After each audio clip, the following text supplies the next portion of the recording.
Hey everyone. Recording started. Okay. So hey everyone, a warm welcome to all of you attending today's webinar, but also to those members that may be watching the recording later. I've introduced myself before, so to make it quick, my name is Patrik and I'm happy to guide you through our third governance webinar. Today's topic is the membership of football club, and we will cover the following topics. I will give a short recap of episode 2, and then we will start with the FCG organizational structure before we then discuss how the membership is the primary governing body of our co-op, and then we will go deeper in what kind of decisions the membership actually makes, how the membership meetings will work, and how the membership can make a continuous impact on our vision and mission. And finally, I will also discuss one option in our bylaws for a second membership category, but later coming to this. For those of you who couldn't join us last month, I want to give a short recap about what was presented in episode 2 of our series of governance webinars. I also encourage you to check out the recording, which you can find on your member dashboard. First, we defined what a cooperative is, and the International Cooperative Alliance defines a cooperative as an autonomous association of persons united voluntarily to meet their common aspirations. We then explained a little bit of the legal context and how Football Club Group is founded as a limited cooperative association in the US state of Colorado. And we then also covered the 3 most important legal building blocks of our co-op, namely the Articles of Incorporation, the bylaws, and the patron member agreement. For today's webinar, I want to start with a slide which I presented at the end of both episodes 1 and 2. And I want to repeat this here as we now dive deeper into the top level of this diagram. In most football clubs, as we currently know them, the organizational structure resembles a pyramid, notably one that usually features a very narrow tip with a single owner having ultimate control over the decision-making. And for FCG, this is completely different. The power is held by the membership and is equally distributed between all member owners. The most important takeaway here is that the membership is up top, holding the ultimate power over the collective decisions. And secondly, on no level of this organizational structure, there is this kind of tip where a single person has exclusive control over the decision-making. So let's go into the details of how the membership functions as the primary governing body of Football Club Group. The patron members build the basis of the Football Club Group, and each of the patron members hold equal rights in the cooperative. There's a thing called the General Meeting of Members. So this is when all members come together to discuss and to take decisions together in an actual meeting. And this is the highest decision-making body of the cooperative. All decisions brought before the membership follow a simple and fair principle, which I've mentioned also in the previous episodes, which is one member, one vote. The idea is that members really guide every step of the way. But to be a bit more specific and to give some examples that go deeper than just the general idea of members having ultimate control, some specific decisions are explicitly required to be handled and approved by the members according to our bylaws. This includes amendments to the bylaws or the Articles of Incorporation. It also concerns any decision regarding a conversion, merger, or dissolution of the cooperative.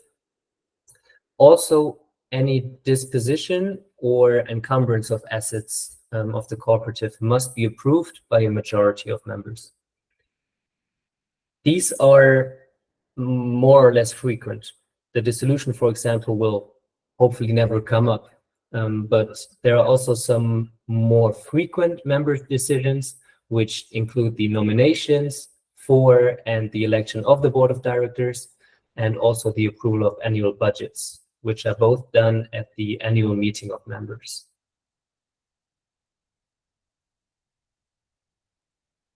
And as we are approaching halftime in this governance webinar, as always, I want to take a short break to keep everyone's minds fresh, to avoid any copyright problems we had.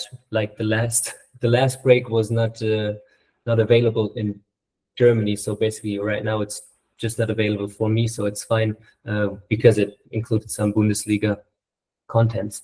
But yeah, this is a picture I took myself last Saturday, so we have the full rights. I was visiting a second Bundesliga match between Hamburg and Kaiserslautern. And yeah, it was very nice. It was the first day of sun in the city, and an impressive 57,000 supporters attended the match. So remember that this is not the German top flight, but it is the second Bundesliga. And this picture is still kind of exemplary for the passion that currently the second Bundesliga is experiencing. So Saturday's home side, the Hamburger Sport Club, is a 6 times German champion and is commonly referred to as the dinosaur, as it was the longest standing founding member of the Bundesliga from 1963 until 2018.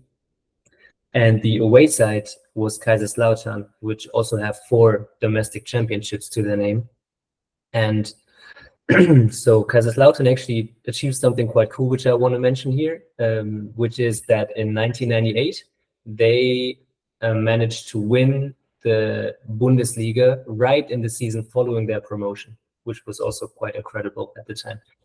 And so as you can see, there's a lot of history and tradition, and that is not only true for this particular matchup, but in general for the second Bundesliga right now.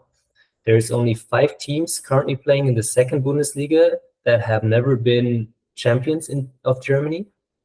And the others include also teams like Nuremberg or Schalke, then also Hamburg and Kaiserslautern, which were playing on Saturday, which are 4 of the 9 clubs with the most German championships.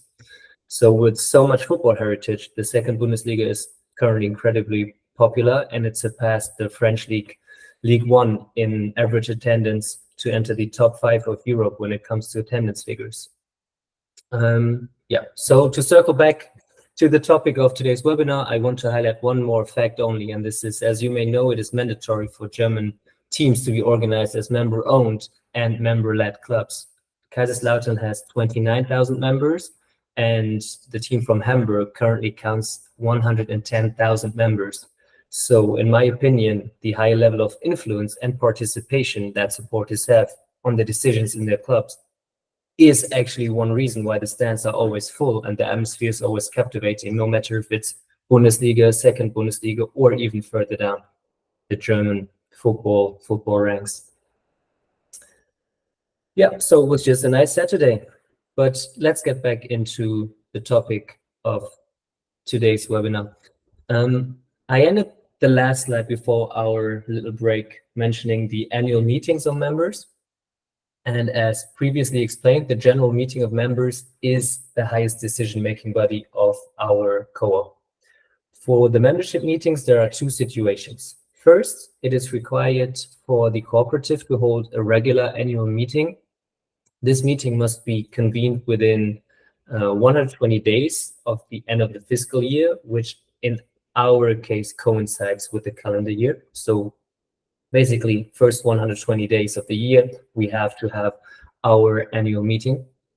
And at this meeting, the board is obliged to present a detailed financial report. Votes are held for vacant seats on the board of directors, and the annual budget must be approved. If there is a situation where urgent matters need to be taken care of, there is also the option to convene a special membership meeting. Such a special meeting can be called in at any time by the board of directors or at least 10% of members. The organizational matters are basically the same for annual regular meetings and special meetings. Accounting for the fact that we have members from all over the globe, meetings can take place in online conferences. Otherwise, it just wouldn't be doable with the setup that we envision. The written notice of every regular and special meeting of the members must be sent no less than 10, nor more than 60 days before the meeting. Clearly, we want to be closer to 60 days notice for the annual meeting, and the minimum 10 days notice will really only be used for very urgent matters. And at the meetings then, we decided that no minimum attendance is required, and instead the quorum is constituted by those members attending and voting at the meeting. The last thing I want to cover today is something that some of you, if you read through the full text of our bylaws, may already have come across. And this is the option in our bylaws to open a second membership category called equity membership. This membership category must be understood as strictly secondary to the patron membership. It is thought to be an option for patron members that might want to contribute more capital than their membership dues and have the means to do so. But it is important that we absolutely do not plan to use this option unless we exhaust all other financing options in the future. It is mandatory that an equity member would need to become a patron in the first place, and equity members would be entitled to vote on a maximum of 2 equity director positions on the board of directors. But all other votes and decisions I presented on previous slides would always remain in full control of the patron members. And with that, there's not much left to say other than to encourage you to step up, start pushing your ideas for more inclusive and fair ownership in football. You don't need to wait until the next annual meeting. You can start making a difference right now and every day at Football Club Group.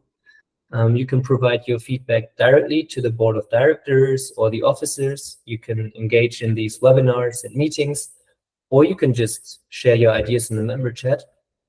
And we are currently also planning the development of an idea lab as the main platform to propose and collaborate on improvements, which will hopefully be operational soon, to then act as a kind of central hub for all members to collaborate. So the presentation part for today is done. Any feedback that you don't want to cover in the upcoming Q&A, or in case you have feedback after watching the recording, please reach out to Anthony or me. You can see the email contacts here. And with that said, I'd say let's start the Q&A for tonight.